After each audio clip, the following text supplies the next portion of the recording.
Welcome in to Seattle Seahawks Today by Chat Sports. Tyler Jones here with you. Thanks for joining us. Coming up on today's show, ESPN draft analyst Mel Kiper Jr. has his grades for the Seahawks draft. We'll go over them, tell you what Mel had to say, and I'll react and share my thoughts as well, coming up in just a few moments from right now. Before we do, we had a big week here on the channel last week. We gained over 700 subscribers. We want to give a warm welcome to our brand new members of the family here on Seahawks Today, but we want to keep on growing this thing. I think we can even do better than that this week. I think we can have more than 734 subscribers. So here's the challenge that I'm putting out there to you folks. Subscribe to the channel. Let's beat this previous week number and turn on notifications so you never miss a moment. Look, the draft may be over, but we're not done talking Seahawks. Each and every day, bringing you daily videos talking about your favorite team, news and rumors. We're talking OTAs, minicamp, training camp, and more. Trades, free agency, all covered on the channel. If you are a diehard Seahawks fan, this is the channel for you. Subscribe today, turn on notifications. We'll get started with today's show. So Mel Kiper, he put out an article giving a grade for all 32 teams in the 2023 NFL Draft. And Mel was pretty high on what the Seahawks did, as I think everybody was. And going into the draft, there was 5 things that Mel pointed towards of what the Seahawks in particular needed to do. He said they needed to address the defensive end spot, defensive tackle, corner, wide receiver, and quarterback were the 5 positions of focus according to Mel. So with that, let's go ahead and show you what the Seahawks did with their 10 draft picks. They obviously began the draft with Devon Witherspoon at number 5, and then followed that up with Jaxon Smith-Njigba at number 20. Getting the best player at each position with those 2 first-round picks was pretty dang good, if you ask me and Mel both. Mel was high on that. We'll tell you more what Mel had to say in a moment. Then they followed that up in the second round with Derrick Hall and Charbonnet from UCLA with their 2 second-round picks. Traded out of the third round and went with Anthony Bradford in the 4th, Cameron Young also in the 4th round as well, Mike Morris and Oluwadami from Michigan, the center, both players from the Wolverines there in the 5th round at 151 and 154. And then they wrapped up the draft with Jarek Reed, the safety from New Mexico, in the 6th round, and Kenny McIntosh, the running back out of Georgia, their second running back they drafted in this draft at 237 overall. So before we show you Mel's grade, here's your chance to be the judge here on Seahawks Today and grade what you think of the Seahawks draft. This is our pinned comment today. You might get an ad break. If so, take advantage of it. Get your votes in. A, B, C, D, or F. How would you grade what the Seahawks did with their draft? Let me know in the comment section, A, B, C, D, or F, what you think of what the Seahawks did. So Mel's grade was an A for the Seahawks. And what's interesting is Mel in this article had some apologies that he was giving because he gave the Seahawks last year a B+ because they didn't address the quarterback situation. And he writes in his article that he felt like he owed it to John Schneider and Pete Carroll to give Seattle an A this go-round because they were right, that they didn't need to draft a quarterback last year. And so here's more what Mel had to say on his A grade. They hit a home run in round 1 with cornerback Devon Witherspoon at 5 and wideout Jaxon Smith-Njigba at 20, both of whom fill immediate needs. They're going to make an early impact. Seattle landed 2 of the top 14 prospects. And I'll say this much. I understand if there was other guys you may have wanted at 5 and 20. I told you that I really liked Jalen Carter. That was no secret. I think a lot of people thought the Seahawks were going to, at 20, go defensive line or you go with an edge rusher of some sorts. But at the end of the day, what Seattle ended with these 2 guys were 2 terrific playmakers, 2 of the best players in this draft, the best players at their positions, and guys that will be immediate impact players, immediate starters for this Seahawks team. Let's start with Witherspoon. The numbers he put up last year were phenomenal with that Illinois defense. Less than 35% completion percentage allowed. Did not give up a single touchdown. 206 yards, 14 pass breakups, 3 interceptions. Him and Tariq Woolen together, oh my Lanta. This is going to be very interesting to see what those two do as a young dynamic duo for many years to come. Then there's Jaxon Smith-Njigba. Had the hamstring injury, missed most of 2022. But in 2021, in a receiving room that included Garrett Wilson and Chris Olave, this was the best receiver there at The Ohio State. Over 1,600 yards, averaged nearly 17 yards reception, 9 touchdowns, 95 catches. You put him in the slot. You have him there with Tyler Lockett and with DK Metcalf. Watch out. Geno Smith is the happiest camper of any of us because that offense is going to be so dynamic, filled with weapons galore. Watch out. This was a very good pick, and I'm excited to see what he does with this offense, and eventually JSN will be the replacement for Tyler Lockett whenever the Seahawks move on from him as he's in his 30s and he's dealt with some injuries as of late. But with that, who was the Seahawks' best draft pick? Tell me in the comments section. Was it one of these two guys or was it somebody else? Let us know in the comments section who you think the best draft pick for the Seahawks was. Speaking of those rookies, Jaxon Smith-Njigba and Devon Witherspoon, you are in luck because their rookie jerseys are available on sale now. Remember when you were watching the draft and Devon Witherspoon and JSN walked up on stage and they were holding those number 1 jerseys?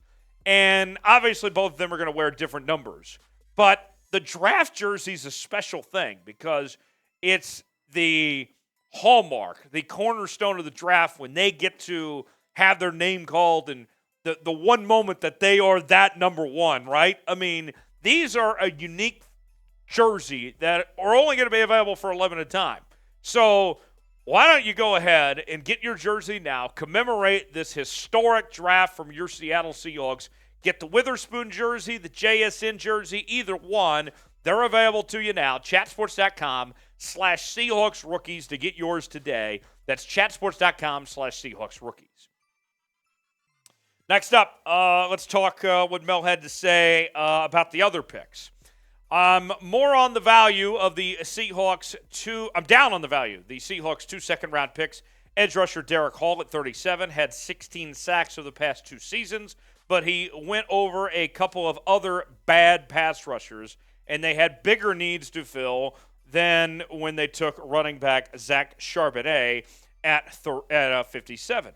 Now, I'll say this. Hall was probably a reach, right? We heard from our own Tom Downey, and we'll show you this the scouting report here in a second. This was somebody that most people didn't have as the favorite at his position, that there were other guys that were available. Now, the Charbonnet pick, I like that it keeps Kenneth Walker fresh. You have to have multiple running backs in today's NFL. We know Pete Carroll and Shane Waldron love to run the football. I'm not as frustrated about that pick. But Derrick Hall, Tom Downey rated him as the number 12 edge rusher in this draft and the number 70 overall player in this draft. So it doesn't take a genius just to look at the numbers and be like, okay, you spent pick 37 on the 70th best player in this draft. Derrick Hall's fine. I think Derrick Hall has potential, but I think there were better guys that were still available that you could have had instead of Derrick Hall if you were looking for an edge rusher there. But nonetheless, the numbers on Zach Charbonnet. Here's the player that the Seahawks are getting here at the running back position, and we're already hearing talks about him competing with Kenneth Walker for who's going to get the most touches. I think, honestly, both of them deserve a number of touches and should be on the field together, quite frankly. He's coming off a season where he had nearly 1,400 yards, averaged 7 yards per carry, 14 touchdowns, close to 200 carries. Zach Charbonnet is that dude. He's going to be a natural fit for the Seahawks offense. Excited to see what he brings to the table. Who was the worst pick the Seahawks made, though? Now's your chance to be a little negative here on Seahawks Today. Of those 10 selections the Seahawks made, which ones did you not like? I want you to be a little critical for me. It's okay. Be a little critical. Tell me in the comments section which picks you didn't like. It's okay. Be honest. Let me know in the comments section below. More from Mel here. There was a run on defensive tackles in day 2, and I was surprised Seattle didn't jump on one instead of taking a second-round running back in back-to-back drafts. In fact, after Pete Carroll and company added Kenny McIntosh at 237, they have now selected 11 backs in the past 10 drafts. The Seahawks went with 2 Michigan players I like on day 3, defensive end Mike Morris at 151, and our guy, the center Olu at 154, and LSU's Anthony Bradford 108 is my 5th-ranked guard. I think Bradford could push for early playing time.